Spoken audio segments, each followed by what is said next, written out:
So I have a question for you, Steiny, because last month you disagreed with me vehemently. You called my call a hot take, and you said Steve Wiseman, quote, and I'm going to quote you, stinks.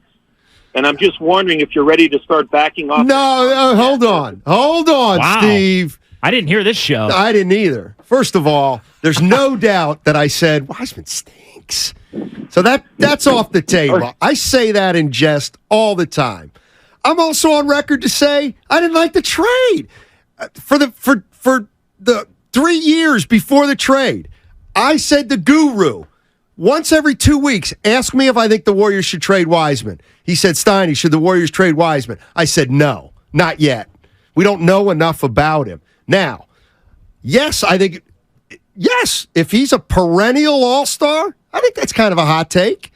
He might be, but I don't know. I don't know. Go ahead. You can come back at me. No, Steve. Yeah, Steve. Okay. I'm sorry if I said that, but I mean, you did say that, but looking at Steve Kerr, I just don't like the way that Wiseman was treated. When he was healthy, Kerr just left him on the sidelines, and really, like I said, it's because he was a victim of circumstance. And what do I mean by that? The Warriors have won 4 championships with centers that basically set screens, make passes, and get rebounds. Wiseman's more than that, and Wiseman sealed his fate when he was more concerned about the roll than the pick. When you have the greatest players in the game, greatest shooters in the game, you got to set that pick. And Steve Kerr gave up on this young man, and I'm telling you, he's going to regret it. He is already going to regret it big time. And as a lifelong Warrior fan, I think we're all going to regret it.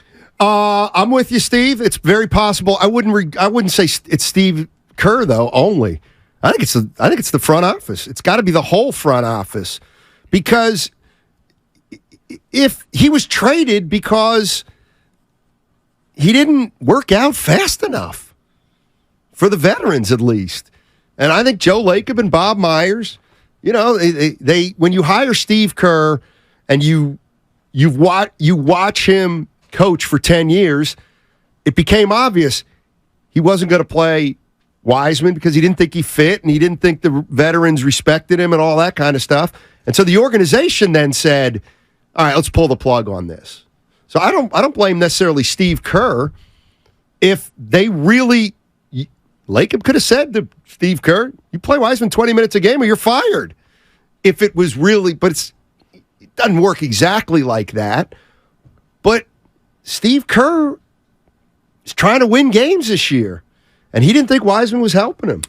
I think it's not just Steve Kerr. I think you're right. It's the front office. It's also the big three. Mm-hmm. It's also you have to include the big three in that.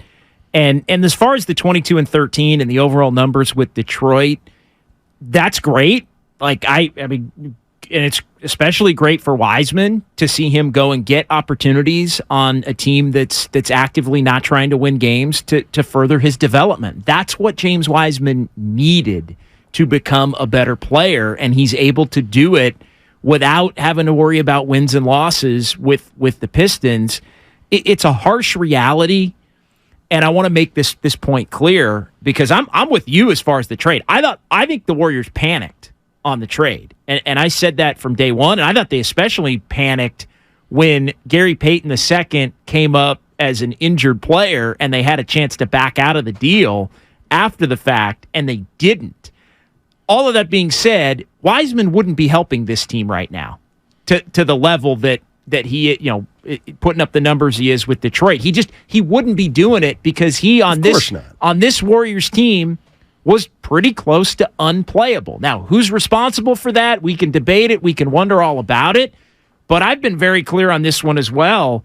This trade has the potential to look very bad for the Warriors down the line because Wiseman could very well use this developmental time with Detroit to become a damn good player that can impact a winning team 2, 3, 4, 10 years from now, and the Warriors will have missed out on that because they couldn't wait around. To me, they could have not done the trade that they did, brought Wiseman back, not played him still, and figured it out. Maybe you get another offseason in him, you bring him back next year, you change the composition of the team, you continue to maybe next year you develop, but you sacrifice a little bit in terms of winning here and there to get him closer to up to speed.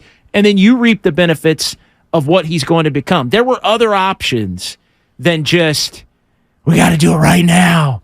Got to do it right now. And I feel like it was a little bit of a panic move, and maybe even a panic move to appease the big three because of who they brought back in Gary Payton II, an injured player, but an injured player who the veteran core championship pieces believe can help him because they just saw it. Well, and the other thing, JD, is we don't know to the extent money was an issue. They got back Gary Payton II, who's making, what's he making this year? 8 something, almost 9. 8.7. But next year, Wiseman was going to go up to 12, and Payton's still only at about 8.7. So there was a luxury tax savings, absolutely, positively. Now, how much that was needed, I don't know. But I didn't like the Wiseman trade either, because I don't think they got Payton. Listen, he's just not good enough. And now maybe somebody Payton's would say not. Correct. Maybe somebody says, well, Steiny, he was the best player offered in the last 3 years. I would say fair enough, but that's not enough. Fair enough, but keep waiting then. Exactly. Just keep waiting. And they could have had him under contract again and played it out and been patient.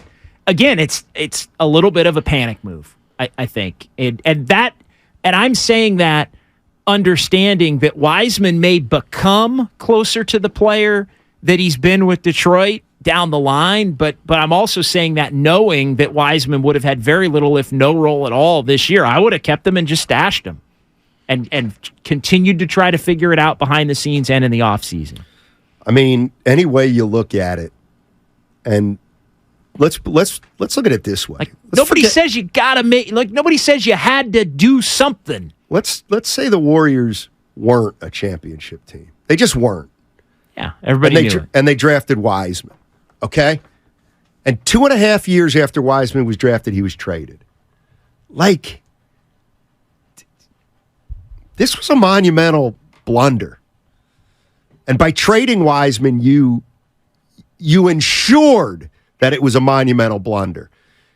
They hold on to him for another year or so, maybe it doesn't become a monumental blunder because he's not that bad. I hate to say it like that. And of course, and I watched him a lot yesterday. I'll tell you what I told. He doesn't play 7-1 on defense. He plays much smaller than he actually is, but I mean, he's not useless by any stretch of the imagination. So, yeah, that one's going to have to be monitored. But like I said, JD, for me, Wiseman's already done. Like they had a number 2 pick. They don't have that player anymore. If he goes to Detroit and is a star, I guess it hurts more for a Warrior fan, but it's just a mistake at this point that they'll never be able to get back.